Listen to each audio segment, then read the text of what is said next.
অনেকে বলছে আমরা বিগত 15 বছর কোথায় ছিলাম।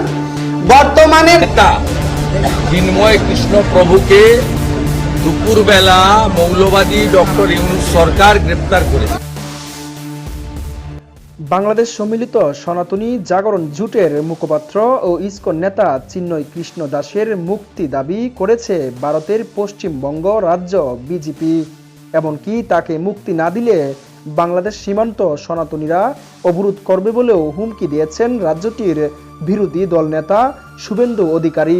একই সঙ্গে কলকাতায় বাংলাদেশের ডেপুটি হাই কমিশনের সামনে বিক্ষোভেরও হুমকি দিয়েছেন তিনি। সোমবার 25 নভেম্বর রাতে এক প্রতিবেদনে এই তথ্য জানিয়েছে ভারতীয় সংবাদ মাধ্যম দ্য ওয়াল। সোমবার বিকেল 4:30টার দিকে বাংলাদেশ সনাতন জাগরণ মঞ্চের মুখপাত্র ও চট্টগ্রামের পুণ্ডরিক ধামের অধ্যক্ষ চিন্ময় কৃষ্ণ দাস ব্রহ্মচারীকে রাজধানীর বিমানবন্দর এলাকা থেকে হেফাজতে নেয় ঢাকা মহানগর গোয়েন্দা ডিবি পুলিশ। পরে তাকে গ্রেফতার দেখানো হয়।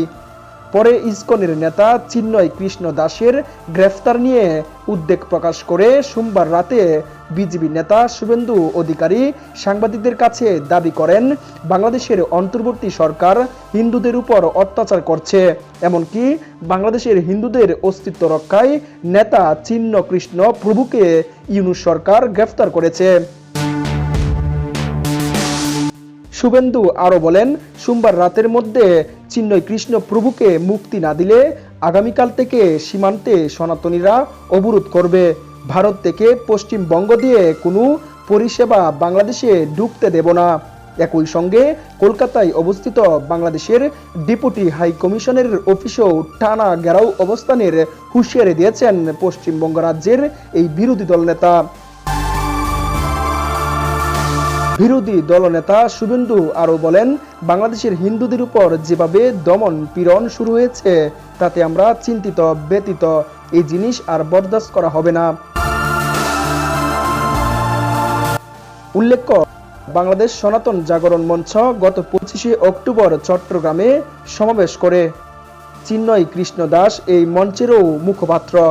ওই সমাবেশের পরপরই চিন্ময় কৃষ্ণ দাসের বিরুদ্ধে জাতীয় পতাকা অবমাননার অভিযোগ উঠে। এরপর গত 30 অক্টোবর চিন্ময় দাস সহ 19 জনের বিরুদ্ধে মামলা দায়ের করা হয়েছিল। নগরীর কোতোয়ালি থানায় সেই মামলা দায়ের করেন ফিরোজ খান নামে এক ব্যক্তি।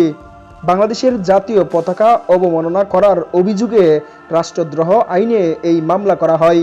এই ঘটনায় আগের 2 জনকে গ্রেফতার করেছে আইন শৃঙ্খলা বাহিনী। তাদের নাম রাজেশ চৌধুরী ও হৃদয় দাস। সম্প্রতি বাংলাদেশ সনাতন জাগরণ মঞ্চ ও বাংলাদেশ সম্মিলিত সংখ্যালঘু জোট নামে 2টি সংগঠন বাংলাদেশ সম্মিলিত সনাতনী জাগরণ জোটের ব্যানারে কর্মসূচি পালন করে। নতুন এই জোটের মুখপাত্র করা হয় চিন্ময় কৃষ্ণ দাসকে। অন্যদিকে সম্প্রতি চিন্ময় কৃষ্ণ দাসকে বহিষ্কার করেছে ইসকন।